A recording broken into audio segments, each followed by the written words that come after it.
थाने में कोई कोई खुशी से नहीं आता, हम परेशान होके आए। जबकि जो पिछले आरडब्ल्यूए के जो प्रेसिडेंट थे मिस्टर जयप्रकाश वत्स, वो रिकॉर्ड चेक करने में पता लगा वो तो प्रॉपर ओनर ही नहीं है, तो मेंबर कैसे बन गए वो, और प्रेसिडेंट भी बने रहे 4 साल। ऐसा लगता है कि जो उन्होंने बिल्डर्स से कुछ पैसा लिया है उसकी रसीद नहीं काटी है पूरी। मेरे हिसाब से तकरीबन हो सकता है 50 लाख से लेकर 1 करोड़ रुपए तक का भी गबन हो सकता है।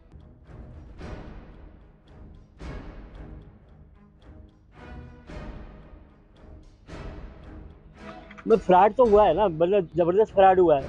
जहाँ तक श्योरिटी का मामला है, श्योरिटी के मामले में क्या हुआ कि मतलब जनवरी फरवरी मार्च अप्रैल मई जून का एक भी बिल मेरे पास नहीं आया। साइबर सिटी गुरुग्राम के पालम बिहार इलाके के जे ब्लॉक की वर्तमान आरडब्ल्यूए ने पूर्व अध्यक्ष पर गबन के आरोप लगाए हैं। वर्तमान आरडब्ल्यूए के अध्यक्ष संजीव चुटानी का कहना है कि पूर्व प्रधान ने आरडब्ल्यूए के नियमों का उल्लंघन करके करोड़ों रुपए का गबन किया है, जिसकी शिकायत पालम बिहार पुलिस स्टेशन में की गई है। आरडब्ल्यूए यानी रेजिडेंस वेलफेयर एसोसिएशन की भूमिका अपनी सोसाइटी में सड़कें, स्ट्रीट लाइट, जल निकासी, जल संचयन, संग्राम, स्वच्छता, बिजली और पानी जैसी नागरिक सुविधाओं की स्थिति को देखते हुए बनाई जाती है। लेकिन गुरुग्राम के पालम बिहार में जे ब्लॉक के पूर्व आरडब्ल्यूए ने नागरिक सुविधाओं का ध्यान न रखते हुए अपना स्वयं खुद का ध्यान रखा, और जब इसकी जानकारी जे ब्लॉक में रहने वाले रेसिडेंट्स को पता लगी तो मामला पुलिस स्टेशन जा पहुंचा। दरअसल गुरुग्राम के पालम बिहार इलाके की जे ब्लॉक में जून 2023 में चुनाव के जरिए नए आरडब्ल्यूए का गठन हुआ और नए पदाधिकारी चुने गए।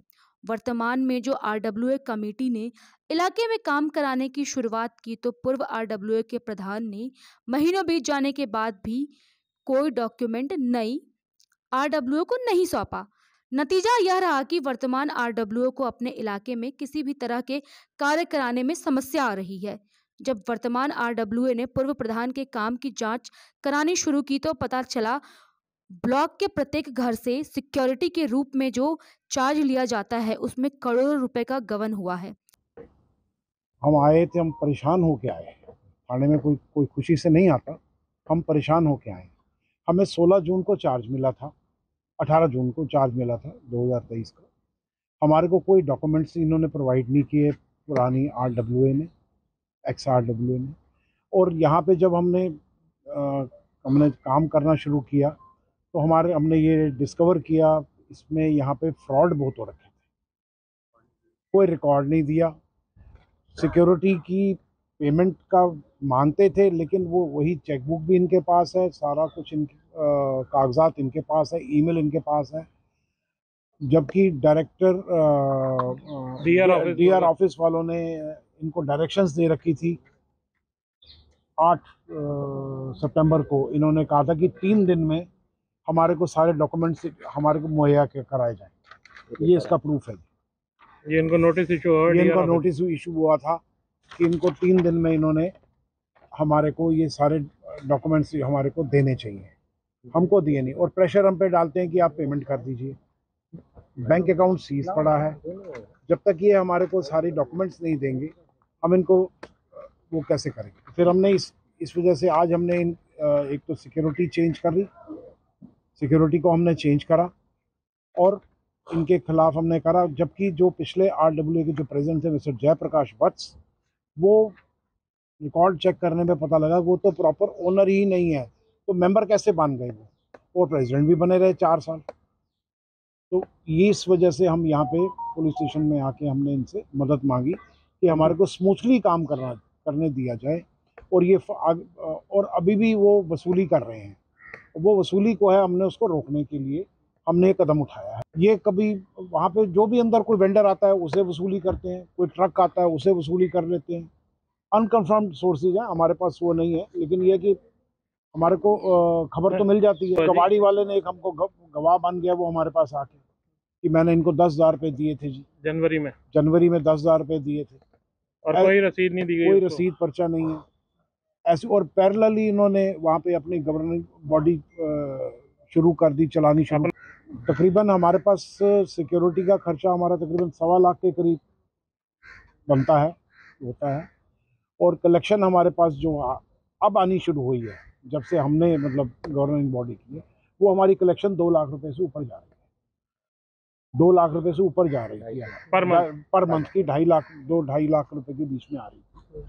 तो उससे पहले क्या होता था कि ये इनकी जो पहले की जो RWA जो थी वो उतना ही आमदनी दिखाते थे जितना सिक्योरिटी बिल होता था। सिक्योरिटी बिल हो। हमने अपने ब्लॉक पे डेवलपमेंट के लिए बिना इनकी मदद के हमने ब्लॉक डेवलपमेंट पे हमने सारी वहाँ पे इनका सिक्योरिटी का पैसा अलग से रख दिया है।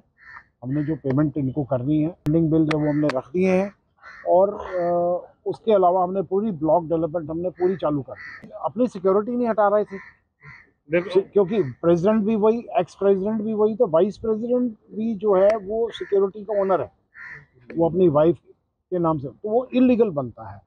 वो कोई भी रेजिडेंट जो है वो उसको प्रॉफिट वाला ऑफिस बेरर नहीं हो सकता, प्रॉफिट वाला ऑफिस बेरर नहीं हो सकता हमारे हिसाब से। क्या ये कानून बोलता है, ये कानून बोलता है। तो इसलिए हमने इस वजह से हमने इसको सिक्योरिटी के भी हटाया, क्योंकि सिक्योरिटी की हमारे पास पूरी कॉपरेशन नहीं थी। ऐसा लगता है कि जो उन्होंने बिल्डर्स से कुछ पैसा लिया है उसकी रसीद नहीं काटी है पूरी। मेरे हिसाब से तकरीबन हो सकता है 50 लाख से लेकर 1 करोड़ रुपए तक का भी गबन हो सकता है। ये एक कंप्लेंट्स की कॉपी है जिसके अंदर हमने इनके ऊपर जो आरोप हैं वो लगाए हैं कि ये मेंबर बाद में बने और प्रेसिडेंट पहले बन गए। और जो ये हमारे पास रिकॉर्ड है जिसके अंदर ये जून के अंदर ही प्रेसिडेंट बन गए हैं, वो डॉक्यूमेंट्स ये मैं आपको दिखा देता हूँ।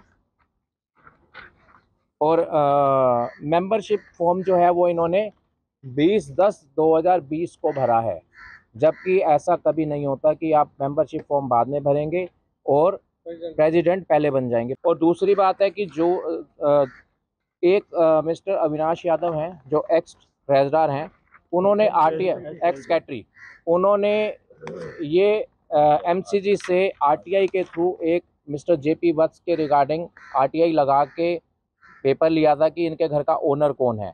इसके अंदर जो इनके ये घर भी अभी इनके नाम नहीं है, ये इनके फादर के नाम है। और उसके लिए हमने आज अपने जो हमारे एक्स एडमिनिस्ट्रेटर हैं आहूजा साहब, उनको भी बुलाया हुआ है और उन्होंने ही इन पेपरों की जांच की थी और उन्हीं की रिस्पॉन्सिबिलिटी होती है ओनरशिप चेक करके मेंबर को आगे अप्रूवल देना, इलेक्शन में उसको वो करना। तो इस बारे में मैं चाहूँगा कि आप शायद उनसे भी यस, ये RTI ये जो कानून है वो यही है कि जो फर्स्ट ओनर होगा वही उसी को राइट है इलेक्शन लड़ने का, फर्स्ट ओनर को राइट है। और जो बाकी सेकंड थर्ड ओनर होते हैं वो वोट कर सकते हैं, वो इलेक्शन नहीं लड़ सकते। RWA पदाधिकारी ने पूर्व प्रधान पर आरोप लगाते हुए कहा कि पूर्व प्रधान ने अभी तक किसी तरह का कोई हिसाब नहीं दिया और न ही किसी तरह के डॉक्यूमेंट वर्तमान RWA के हवाले किया। शिकायतकर्ताओं की माने तो पूर्व प्रधान RWA सदस्य बाद में बने और प्रधान पहले बने और इस बात की भी जिक्र पुलिस थाने में दी गई शिकायत में किया गया। तो जैसे ये जयप्रकाश की बात कर रहे थे, तो इनका जो मेंबरशिप फॉर्म है इसमें ये लिखा हुआ है कि अगर कोई आदमी कोई गलत इन्फॉर्मेशन देता है तो उसकी मेंबरशिप ख़त्म हो जाएगी। उसके लिए मैंने 2 अप्रैल को डिस्ट्रिक्ट रजिस्ट्रार को लिख के दिया था कि इसने गलत बयानी की है, under section 74 of the act इसके खिलाफ एक्शन लिया जाए और इसकी मेंबरशिप ख़त्म की जाए और इसकी पेनल्टी लगाई जाए। जहाँ तक सिक्योरिटी और जहाँ तक कलेक्शन की बात है, तो जो भी कलेक्शन होती थी इन्होंने एक सुपरवाइज़र रखा था। सुपरवाइज़र अपनी मर्ज़ी से आता था, मर्ज़ी से जाता था और वो कह रहे जी मैं तो JP को ही रिपोर्ट करूँगा, तुम्हारे ना कभी उसने कभी मेरे को आज तक हिसाब दिया, कहाँ से कितनी कलेक्शन लेके आता था, कैश कभी भी उसने मेरे को एक पैसा कैश जो है वो अपनी जेब में रखता था। और जब एक दिन मैंने उसको पूछा भी तेरे पास कितना कैश है, बोले जी 18,000 रुपये। बोले जी वो तो मैं नहीं दूंगा क्योंकि मुझे JP कह रहा है जी मैं ही सब कुछ हूँ, ये एडमिनिस्ट्रेटर का काम तो इलेक्शन के लिए लाया है, वो इलेक्शन कराएगा। मतलब फ्रॉड तो हुआ है ना, मतलब ज़बरदस्त फ्रॉड हुआ है। जहाँ तक सिक्योरिटी का मामला है, सिक्योरिटी के मामले में क्या हुआ कि मतलब जनवरी फरवरी मार्च अप्रैल मई जून का एक भी बिल मेरे पास नहीं आया। जब मेरे पास बिल ही नहीं आया तो मैं पेमेंट क्या करता। उसके बाद नवंबर दिसंबर का जब बिल आया तो बिल गलत थे, इन्होंने मुझे फोर्स किया, मुझे वो बिल पास करने पड़े। फिर मैंने इनको एक लेटर भेजा कि भाई जो तुम्हारे को मेरे को डॉक्यूमेंट भेजो, और इन्होंने वो लेटर लेने से मना कर दिया, उस पर लिख दिया कि रिफ्यूज़। फिर मैंने DR को लिखा कि भाई देखो ये बात है कि पेमेंट नहीं आ रही है, पेमेंट जा नहीं रहा, तो इसकी जिम्मेवारी वो होगा, सर्विस प्रोवाइडर होगा, मैं नहीं होगा। तो अब ये कह रही है एडमिनिस्ट्रेटर ने पेमेंट नहीं दी। अरे एडमिनिस्ट्रेटर पेमेंट कहाँ से देगा? उसके बाद क्या हुआ, 28 मार्च को जो चेकबुक आई वो प्रेसिडेंट ने अपने पास रखी, उसके बाद जो है वो सर्विस प्रोवाइडर जो वाइस प्रेसिडेंट है उसके पास रख दी। हाँ, वो सब मेरे से होती थी, लेकिन 28 मार्च के बाद इन्होंने मतलब मई जून में तो मतलब स्टाफ की पेमेंट भी नहीं हुई। मई जून में स्टाफ की पेमेंट हुई क्योंकि चेकबुक इन्होंने अपने पास रख ली। वो कह रही नहीं देंगे हम चेकबुक, तो जो मर्जी करना कर। वहीं स्थानीय निवासियों का कहना है कि किसी भी इलाके में आरडब्ल्यूए विकास कार्यों को गति देने के लिए उसकी देखरेख के लिए होता है, लेकिन जे ब्लॉक के पूर्व आरडब्ल्यूए प्रधान तमाम नियमों का उल्लंघन किया गया। बहरहाल वर्तमान आरडब्ल्यूए पदाधिकारी ने पूर्व प्रधान के खिलाफ करोड़ों के गबन और नियमों के उल्लंघन करने के विषय में पुलिस में शिकायत दी है। अब देखना यह होगा कि शिकायत पर पुलिस द्वारा क्या कार्रवाई की जाती है।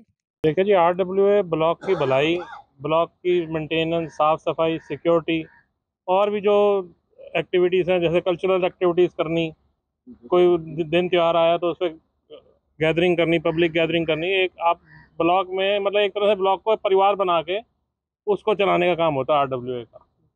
और यहाँ तो ऐसा कुछ हो ही नहीं रहा था, सिर्फ पैसे इकट्ठे किए जा रहे थे, अपनी जेबें भरी जा रही थी और लोगों को बेवकूफ़ बनाया जा रहा था। हमें तो जांच में ये भी पता लगा है कि लोगों से चेक से पेमेंटें ले रखी हैं उन्होंने और उनके मेंबरशिप में नाम ही नहीं दे रखा। ऐसे भी 2-3 केस हमारी नज़र में आए और ये 4 साल से उनसे पैसे इकट्ठे कर रहे हैं और उनको उसमें डाल ही नहीं रखा लिस्ट में कि उनका नाम ही नहीं। तो ये तो सब सरासर हेरा फेरी और गबन वाला मामला बनता है। तो उसके खिलाफ ही हम आए यहाँ पे सब इकट्ठे होकर कंप्लेंट देने, और वो पुलिस ने हमें पूरा सहयोग किया और आश्वासन दिया कि जो है इसके जो भी एक्ट लगता है उसके अंतर्गत उचित कार्रवाई होगी और उस पर काम किया जाए। देखो जी, वहाँ कलेक्शन के 2-3 स्केल हैं, 600 रुपये, 800 रुपये और 1000 रुपये। 600 रुपये फ्लोर वालों का है, 800 रुपये 270 गज की 280 गज की कोठी वालों का, और उससे बड़ी जो कोठी है 500 गज या 1000 गज, उनका 1000 रुपये है। तो टोटल जो रेजिडेंट हैं करीबन जो इस वक्त रह रहे हैं 225 के लगभग हैं, 5-10 ऊपर नीचे हो सकते हैं। ऑलमोस्ट इतनी ही कलेक्शन आ रही है सबसे, लेकिन ये दिखाई नहीं रहे थे, ना पूरा कोई हिसाब दिया, ना जब हिसाब मांगो आज देंगे कल देंगे। 4 सालों में इन्होंने सिर्फ एक बार इनकम टैक्स की रिटर्न भरी है, उसके बाद इन्होंने रिटर्न ही नहीं भरी। तो वो भी एक तरह से सरकार के साथ भी धोखाधड़ी कर रहे हैं, लोगों के साथ तो कर ही रहे थे, सरकार के साथ भी धोखाधड़ी